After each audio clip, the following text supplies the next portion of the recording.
नमस्कार दोस्तों, कैसे हैं आप? उम्मीद करूंगा अच्छे होंगे। और आज एक टॉपिक लेके आया हूं मैं आपके लिए। लेआउट आप देख रहे हैं कि अलग से जो है वो प्रेजेंटेशन के लिए अलग से लेआउट आपके लिए लेके आया हूं। उम्मीद करूंगा अच्छा लगा होगा आपको।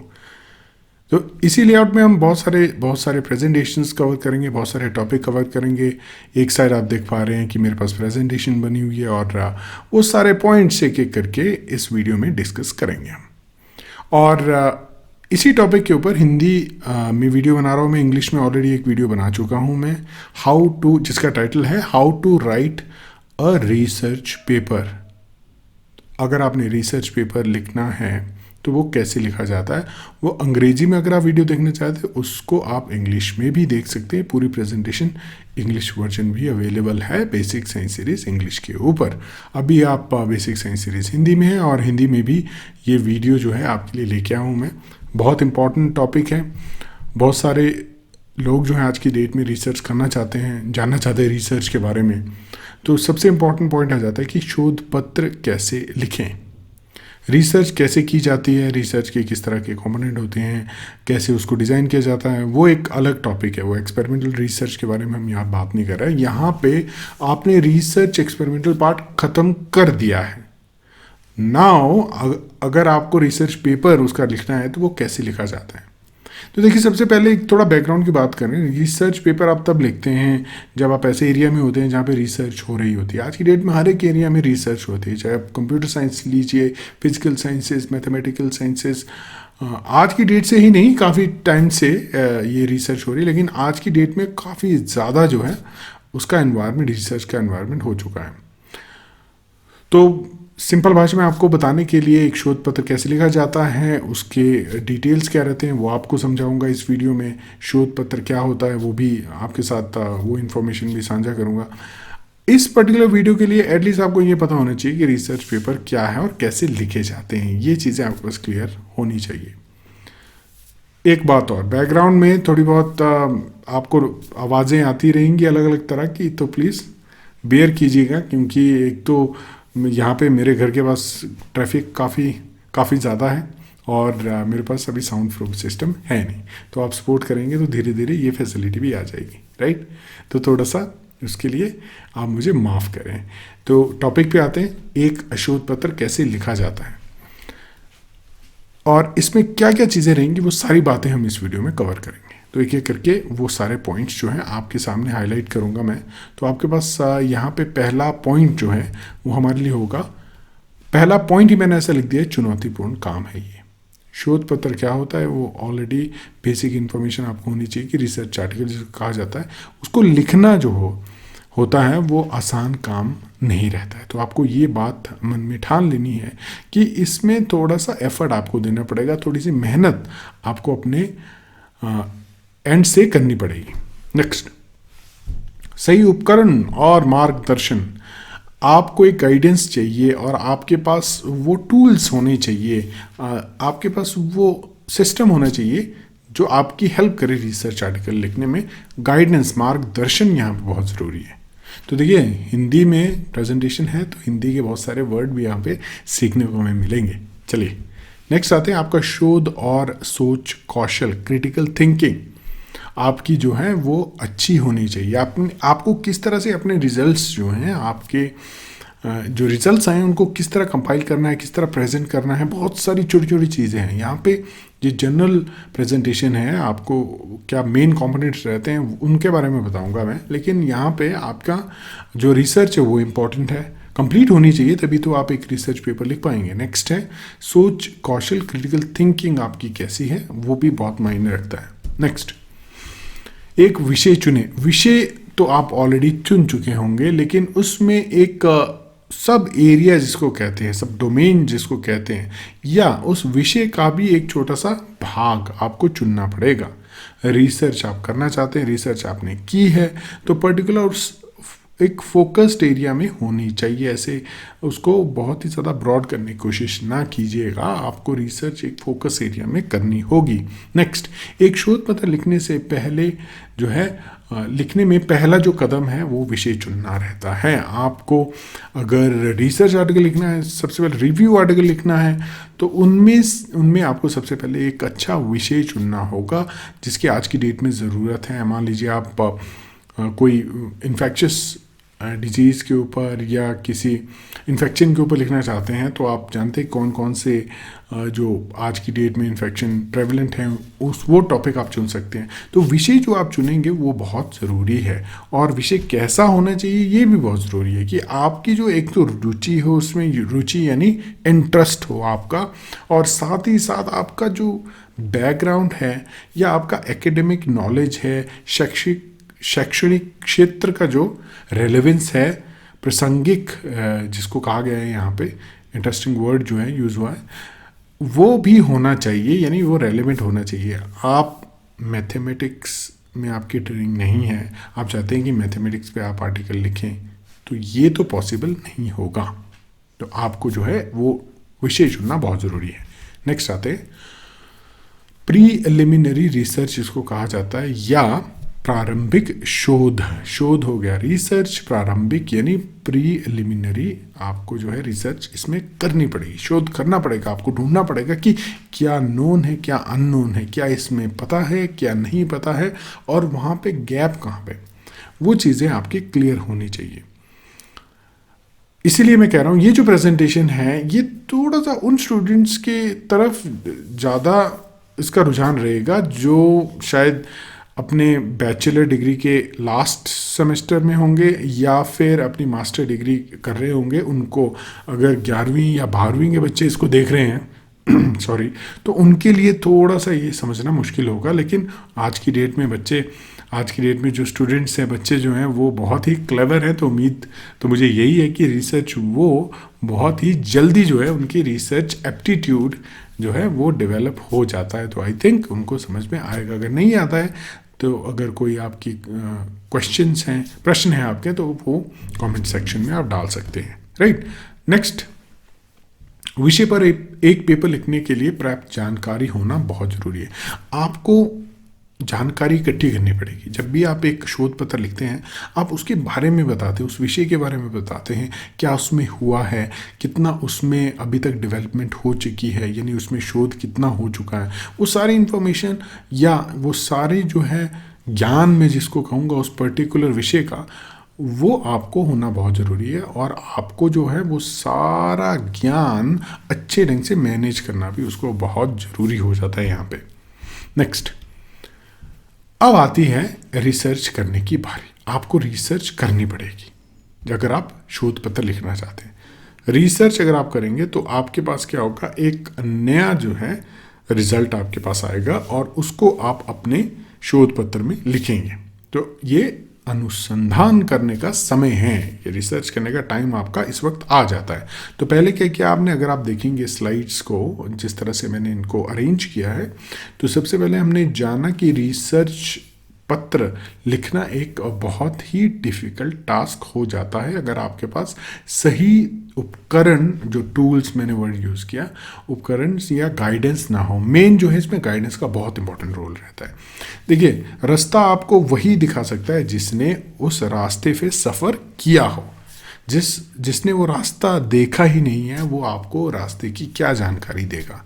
तो आपको जो है उसका जो गाइडेंस है, उस पर्टिकुलर इंसान से गाइडेंस लेनी बहुत ज़रूरी है जिसको ऑलरेडी एक्सपीरियंस है किस तरह से रिसर्च पेपर लिखा जाता है या किस तरह से अलग अलग तरह के रिसर्च पेपर लिखे जाते हैं, राइट। उसके बाद हमने जाना, नेक्स्ट स्टेप ये था कि आपको टॉपिक चुनना है।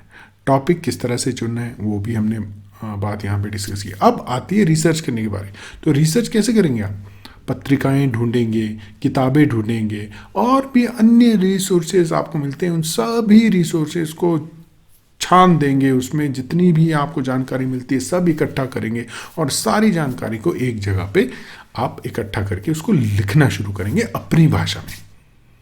वही जानकारी को आपने वैसे उठा के नहीं डाल देना है, वो कॉपी पेस्ट वाला जो हो जाता है उसको प्लेजरिज्म कहते हैं, जो कि एक बहुत बुरी चीज़ मानी जाती है एकेडमिक्स में। आपको खुद से लिखनी है, आपको खुद से वो सारी चीज़ें नए तरीके से लिखनी है। शोध की जब बात आती है तो कुछ नया होने की बात आती है, कुछ नई चीज़ इन्वेंट होने की बात आती है। तो पत्रिकाएं हो गई, जर्नल्स हो गए, किताबें, आपके पास बुक्स हो गई, अन्य रिसोर्सेज, आपके पास डेटाबेसेस होते हैं अलग अलग तरह के, वहाँ से आप इंफॉर्मेशन निकाल सकते हैं।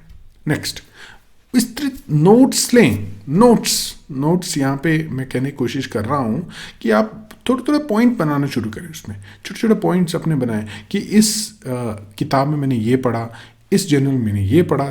थोड़ा उसका जो है एक समरी तैयार करें और उन्हें एक तरह से व्यवस्थित करें, मैनेज करें, ऑर्गेनाइज करें। व्यवस्थित यानी ऑर्गेनाइज करें उन्हें। तो जब आप ऑर्गेनाइज करेंगे, जब आपने अपना शोध पत्र लिखना होगा, रिसर्च आर्टिकल लिखना होगा, तो वहाँ पे आपको ये बहुत ही हेल्पफुल रहेंगे ये नोट्स। अगर आपके पास दूसरे शोध पत्र हैं, वहाँ पे उनको हाईलाइट कीजिए, अंडरलाइन कीजिए, ताकि जब भी आपने वो चीज़ लिखनी है वहाँ से इमीडिएटली आप जो है रेफर करें। नेक्स्ट, पेपर लिखते समय, शोध पत्र लिखते समय अपने स्रोतों का संदर्भ या उसकी साइटेशन करनी बहुत ज़रूरी है। साइटेशन का मतलब होता है कि आपने बताना है, अगर आपने ये पर्टिकुलर फैक्ट कहीं से लिया है, ये जानकारी, इंफॉर्मेशन, यही वर्ड ढूंढ रहा था मैं, तब से इंफॉर्मेशन बोली जा रहा हूँ। तो जानकारी जो है वो आपने कहाँ से ली है, उसको साइट करना, उसका संदर्भ देना अपने शोध पत्र में बहुत बहुत ज़रूरी हो जाता है। नेक्स्ट, थीसिस डेवलप करें। थीसिस यहाँ पे मेन थीसिस है कि आपका आइडिया क्या है, आपके शोध पत्र का किस तरफ जो है आपका रुझान है। आपका जो शोध पत्र है उसका मेन टॉपिक, मेन थीम है क्या, ये जानना यहाँ पे बहुत ज़रूरी है। उसको विकसित करना बहुत ज़रूरी है। आप बहुत सारे थीसिस, बहुत सारे आइडियाज़ को आप कंपाइल नहीं कर सकते। इसके लिए मुझे सूटेबल वर्ड नहीं मिला, तो मैंने थीसिस लिखा है। आप अगर जानते हैं इसके बारे में तो प्लीज़ कमेंट में ज़रूर बताएं। आपके पेपर का मुख्य बिंदु या तर्क क्या होना चाहिए। तर्क, आर्गुमेंट, यानी जब आप कोई भी शोध पत्र लिखते हैं तो आप बताते हैं कि ये अभी तक अननोन है या इसके बारे में कोई जानकारी अवेलेबल नहीं है, इसलिए तो आप शोध कर रहे हैं, इसलिए आप शोध करते हैं। तो उसमें आप मेथड कोई ना कोई यूज़ करते हैं, कोई ना कोई प्रक्रिया यूज़ करते हैं। तो आप बताते हैं कि इस तरह से मैंने वो किया और ये मेरे जो है रिजल्ट है, यहाँ मुझे इसके बारे में ये पता लगा। तो यहाँ तक आप जो है सारे अपनी शोध को, उसके मुख्य बिंदु जो हैं वो आप डिसाइड करें, उनके बारे में आपको पता होना चाहिए कि आप क्या तर्क कर रहे हैं अपने शोध पत्र में। नेक्स्ट, स्पष्ट और संक्षिप्त कथन होने चाहिए। आपका जो थीसिस है वो एकदम क्लियर और संक्षिप्त यानी कंसाइज होना चाहिए, स्पष्ट यानी क्लियर होना चाहिए, उसमें ऐसा डाउटफुलनेस नहीं होनी चाहिए। नेक्स्ट, आपके शोध को माफ़ कीजिएगा, मुझे अभी कोई नोटिफिकेशन आई, उसी का साउंड था ये। एनीवेज, नेक्स्ट पॉइंट है आपके शोध को सारांशित करता है।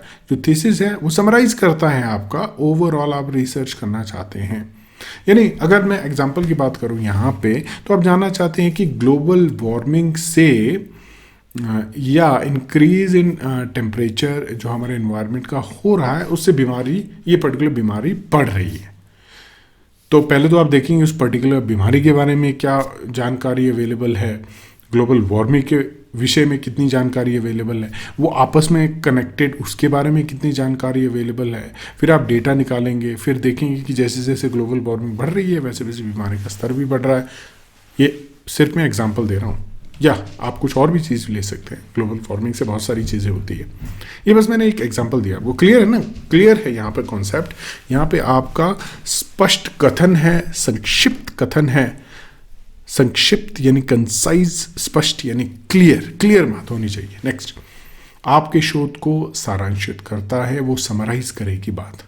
तो बाकी तो उसके इर्द गिर्द घूमेगी बातें। ग्लोबल वार्मिंग आपने उसको एक्सप्लेन करोगे, फिर नेक्स्ट जो है उस बीमारी के बारे में बताओगे, तो सारी इर्द गिर्द घूमेगी, लेकिन आपकी थीसिस स्टेटमेंट एक स्पेसिफिक रहेगी। और अच्छा है अगर वो क्लियर और कंसाइज हो।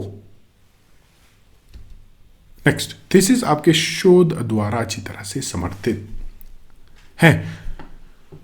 ओके, अब यहाँ में नेक्स्ट बात आती है, जो आपकी स्टेटमेंट है आपकी रिसर्च द्वारा उसका जो है सपोर्ट होना बहुत ज़रूरी है। तो आपने तीसरी स्टेटमेंट बताई ये बीमारी हो भी सकती है, नहीं भी हो सकती है। तो अब अगर आपने उस कहा है कि बीमारी हो सकती है ग्लोबल वार्मिंग की वजह से, तो आपको जो है एविडेंस इकट्ठे करने पड़ेंगे, और वो एविडेंस जो जानकारी आपने इकट्ठी की है वो आपकी जो थीसिस स्टेटमेंट है उसको सपोर्ट करे, उसको उसकी सहायक हो, और बिल्कुल बहुत सारी जानकारी आपको इकट्ठी करनी पड़ेगी जो उसको सपोर्ट करे। तो इस तरह से जो है आप अपनी थीसिस डेवलप कर सकते हैं। नेक्स्ट, एक रूपरेखा लिखें। रूपरेखा का मतलब होता है आउटलाइन। आउटलाइन यानी आपको जो है अपने रिसर्च पेपर में, अपने शोध पत्र में क्या क्या चीज़ें इंक्लूड करनी है उसका आपको आइडिया होना चाहिए। उसकी पूरी आउटलाइन आपके दिमाग में क्लियर होनी चाहिए। अपने विचारों को व्यवस्थित करें। तो आपके मन में हमेशा कोई ना कोई पॉइंट आएगा कि ये पॉइंट मैं लिखूं, तो अब इसको लिखना कहाँ पे है, वो ऑर्गेनाइज्ड स्ट्रक्चर जो है, वो रूपरेखा जो है वो आपके दिमाग में बिल्कुल क्लियर होनी चाहिए। आपके पेपर के लिए एक रोड मैप होता है रूपरेखा। आउटलाइन जो होती है एक तरह से मैपिंग होती है कि इस चीज़ के बाद मुझे ये एक्सप्लेन करना है, इसके बाद मुझे ये एक्सप्लेन करना है। ये एक रोड मैप आपने अपने माइंड में तैयार करना है। नेक्स्ट, तो उसके बाद आप इस तरह से अपने शोध पत्र को तैयार कर सकते हैं, जिसमें परिचय इंट्रोडक्शन हो गया, मेन सेक्शन हो गया और निष्कर्ष हो गया। अब मेन सेक्शन की यहाँ पे main body of the article की बात करूँगा मैं, तो अलग अलग जर्नल्स, अलग अलग पत्रिकाएं, अलग अलग बुक्स, अलग अलग जो पब्लिकेशंस रिलेटेड जो चीज़ें हैं उसमें उनका फॉर्मेट अलग अलग रह सकता है सेक्शन का, राइट। साइंसेस में अगर हम बात करें तो जर्नल्स में आपने देखा होगा एब्स्ट्रैक्ट, इंट्रोडक्शन और मटेरियल मेथड, रिजल्ट्स, डिस्कशन, इस तरह से कुछ पॉइंट्स रहते हैं। तो वो आपको सारे ऑर्गेनाइज करने पड़ेंगे। पेपर लिखो। नेक्स्ट पॉइंट आता है, अब आपको पेपर लिखना शुरू करना है। अभी तक आपने पेपर लिखना एक तरह से शुरू नहीं किया था। अब आपने अपना कंप्यूटर उठाना है, डॉक्यूमेंट लेना है और उस पे वर्ड डॉक्यूमेंट निकाल के आपने टाइप करना शुरू करना है। और ड्राफ्ट जब आप पहला शुरू करें उसको परफेक्ट करने की कभी भी कोशिश मत कीजिएगा, वरना आपका पेपर कभी भी कंप्लीट नहीं होगा।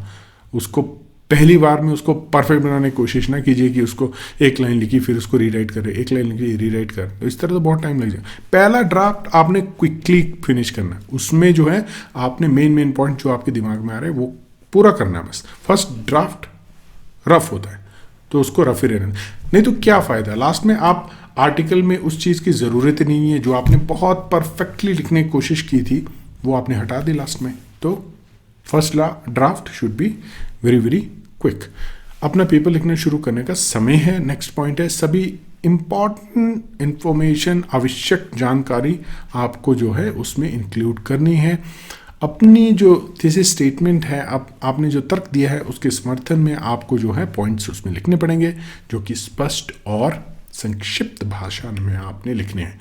कभी भी आप जो है ऐसे वर्ड्स यूज़ ना करें जो क्लैरिटी को डिक्रीज करें, स्पष्टता को आप इन्फ्लुएंस करें।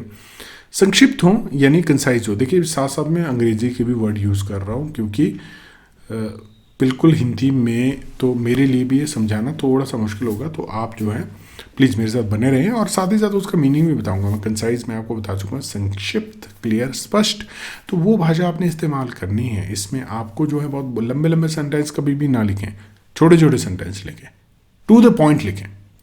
अपने स्रोतों को अच्छे से साइट करें। तो ये बात मैं ऑलरेडी आपको बता चुका हूँ। जो साइटेशंस आपने यूज़ करनी है रेलेवेंट होनी चाहिए, ठीक होनी चाहिए और प्रॉपर होनी चाहिए। जिन्होंने काम किया है उनको हमने क्रेडिट देना है अपने पेपर में, उनको क्रेडिट उसमें देना ही पड़ेगा आपको। तो वो रेलेवेंट क्रेडिट आपने ढूंढने हैं। उन्होंने एक्चुअली में जो रिसर्च करने वाले उस एरिया में हैं उनको ढूंढ ढूंढ के आपने साइट करना है। साइटेशन, इसको रेफरेंस भी कहते हैं। नेक्स्ट, एडिट करें और प्रूफ रीड करें। अब आपने मान लीजिए लिख दिया है फर्स्ट ड्राफ्ट, अब टाइम है उसको एडिट करने का, प्रूफ रीड करने का। एक एक चीज़ को घड़ी घड़ी एडिट करें, प्रूफ रीड करें अच्छे से, जब तक आप खुद सेटिस्फाई नहीं हो जाते।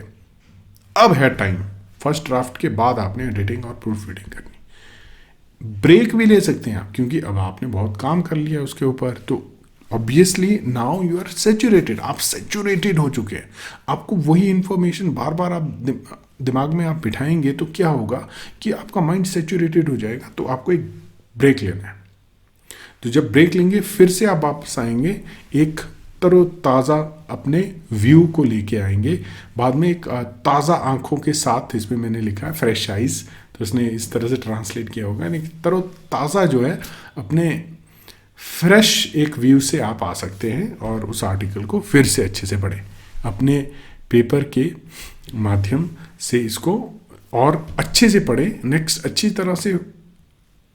तरह से फ्लो, और उसको जो है अंडरस्टैंडिंग उसकी बेटर हो, उसका फ्लो अच्छा हो और उसकी समझ जो है वो भी आपको हो। जब आप उसको खुद पढ़ें, थोड़ा गैप लिया आपने, खुद पढ़ रहे हैं, तब आपको लग रहा है कि नहीं मुझे समझ में आ रहा है कि मैंने एक फ्लो रखा है। उसमें गैप अगर आपको कहीं दिख रहा है तो आपको सेंटेंस ऐड करना पड़ेगा। अगर सेंटेंस ऐड करने की पॉसिबिलिटी नहीं है, पैराग्राफ आप चेंज कर दीजिए।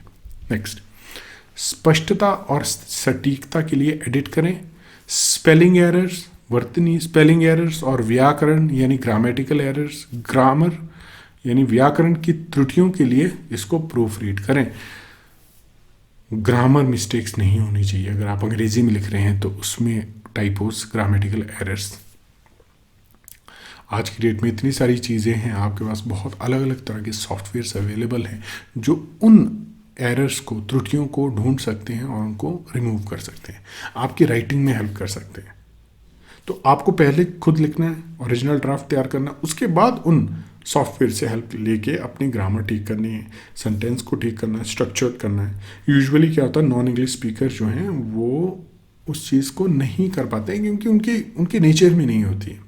अब अगर आप किसी और भाषा में बात करते हैं और दूसरा इंसान किसी और भाषा में बात कर रहा है, अंग्रेजी में बात करता है, तो अंग्रेजी में आप लिख रहे हैं और अंग्रेजी में आप बात नहीं करते, तो ऑब्वियसली उसके पास आप नॉलेज पूल ज़्यादा है, उसकी जानकारी ज़्यादा है। तो या तो आप ऐसे इंसान को ढूंढें जो उसमें एक्सपर्ट हो, उसको आप अपना पत्र दें, शोध पत्र दें, वो पढ़े तो आपकी हेल्प होगी, राइट। अगर आप हिंदी में लिख रहे हैं तो ऐसे कोई जानकारी वाले रिसर्चर को पकड़ें जो आपकी हेल्प करे उसको हिंदी में लिखने में। नेक्स्ट, देखिए निष्कर्ष के ऊपर हम पहुंच चुके हैं फाइनली। निष्कर्ष यानी कौन कौन से पॉइंट्स हमने यहाँ पे जाने, क्विकली समराइज करते हैं। एक शोध पत्र लिखना चुनौतीपूर्ण कार्य है, नो डाउट। सही उपकरण, टेक्निक और गाइडेंस से इजी हो जाएगा, कोई इशू नहीं है उसमें। एक रेलेवेंट विषय आपको सिलेक्ट करना है जिसमें आपको भी, जब आप रिसर्च करनी शुरू करें, आपको भी समझ में आए पेपर्स जो आएंगे, जो रिसर्च निकलेगी उसमें, वो भी तो समझनी आपको ज़रूरी है। किस एरिया में आप कोई कॉन्सेप्ट को समझ नहीं पा रहे, उसमें क्या रिसर्च करेंगे। गहन अनुसंधान करना, ये पॉइंट सबसे इंपॉर्टेंट है, ये सबसे येलो मार्क में देख रहे हैं आप। अनुसंधान करना गहन, वो भी डीप रिसर्च करना बहुत जरूरी है। एक एक चीज़ आप उसमें खंगाल के निकालें कि क्या अभी तक नोन है, क्या नोन नहीं है, फिर आप उसमें कार्य करें और जानकारी और इकट्ठा करें। उसके बाद आप सारी कंक्लूजन जो है ड्रॉ कर सकते हैं। अब देखिए यहाँ पे क्या हो जा रहा है, क्योंकि हम बहुत ही ब्रॉड डिस्कशन कर रहे हैं, तो हम एक पर्टिकुलर टॉपिक को लेके नहीं इसमें डिटेल में डिस्कशन कर रहे हैं, तो उससे थोड़ा समझना, मैं समझ रहा हूँ कि मुश्किल होगा, लेकिन अभी के लिए आप सुनिए और जानकारी इकट्ठा कीजिए। अगर आपको कोई प्रश्न आता है दिमाग में तो उसको कमेंट सेक्शन में डालिए, कोशिश करूँगा उसको आंसर करने की। और साथ ही साथ नेक्स्ट पॉइंट, एक थीसिस स्टेटमेंट आपकी बहुत ही ज़्यादा स्ट्रांग होनी चाहिए, और वो कैसे स्ट्रांग होगी, जब आप उसमें रिसर्च करेंगे। जब आप रिसर्च करें तभी तो पता लगेगा कि वो गैप कहाँ पे है जहाँ पे आपको रिसर्च करनी है।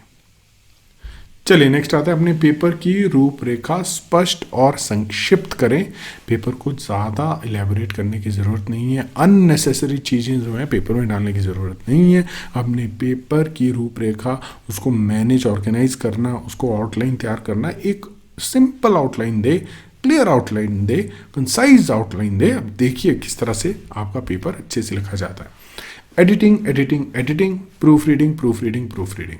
प्रूफ रीडिंग यानी आपको जो है उसको चेक करना है, कोई एरर नहीं होनी चाहिए, फैक्ट गलत नहीं होना चाहिए, स्पेलिंग मिस्टेक नहीं होनी चाहिए, ग्रामेटिकल एरर्स नहीं होनी चाहिए, जो फ्लो है वो एक्यूरेट होना चाहिए, जहाँ पे पैराग्राफ डालना है वहाँ पैराग्राफ होना चाहिए, और उसकी जो पर्टिकुलर अगर पत्रिका है, जर्नल है, उसके अकॉर्डिंग जो है आपको उसको फॉर्मेट करना भी यहाँ पे ज़रूरी हो जाता है। तो जब आप ये सारी चीज़ें ध्यान में रखेंगे तो आपको जो है फाइनल जब आप पेपर तैयार करेंगे तो आपका एक पेपर बहुत ही बढ़िया तरीके से उभर के निकलेगा। तो ये सारी चीज़ें देखिए हमने डिस्कस की और निष्कर्ष भी फाइनली हमने कंक्लूड किया इसमें कि किस तरह से आपने आर्टिकल लिखना है और कौन कौन सी चीज़ें आपने ध्यान में रखनी है। तो मेरी तरफ से तो उम्मीद यही है कि आपको जो है शोध पत्र के बारे में पता लगा होगा, कैसे उसको लिखना है, क्या रिसर्च कैसे करनी है और कौन कौन सी चीज़ें ध्यान में रखनी है। अब दूसरी वीडियोस में आपके लिए लेके आऊँगा, एग्जाम्पल भी हम डिस्कस करेंगे साथ ही साथ, और अलग अलग जो कंपोनेंट्स होते हैं specially related to biological sciences, physical और केमिकल साइंस, उसमें सेम ही रहता है, उन चीज़ों को मैं ज़्यादा इलेबोरेट कर पाऊँगा। बाकी एरियाज़ में उतना मेरा एक्सपीरियंस नहीं है, तो देखिए उसमें कैसे रिसर्च या उसमें कैसे गाइडेंस देने की जो है वो एफर्ट मेरी तरफ से हो सकता है, नहीं हो सकता।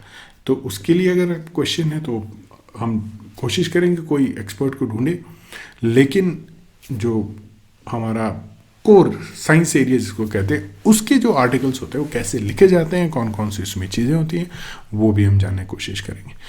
कौन जाने कभी हम हिंदी में भी आर्टिकल लिखें। ये देखिए जब मैं प्रेजेंटेशन बना रहा था तो ये बहुत ही खूबसूरत लग रही थी मुझे प्रेजेंटेशन, जो उसमें जिस तरह से ये लिखा हुआ था as compare to the English की जो आप प्रेजेंटेशन देखें तो हमारी लैंग्वेज जो है ना वो बहुत ही ब्यूटीफुल है और देखने में, बात करने में, एक्सप्लेन करने में, अंडरस्टैंडिंग में भी बहुत बहुत सुंदर है। But overall global research global होती है तो सबको उसके बारे में पता होना चाहिए, है ना।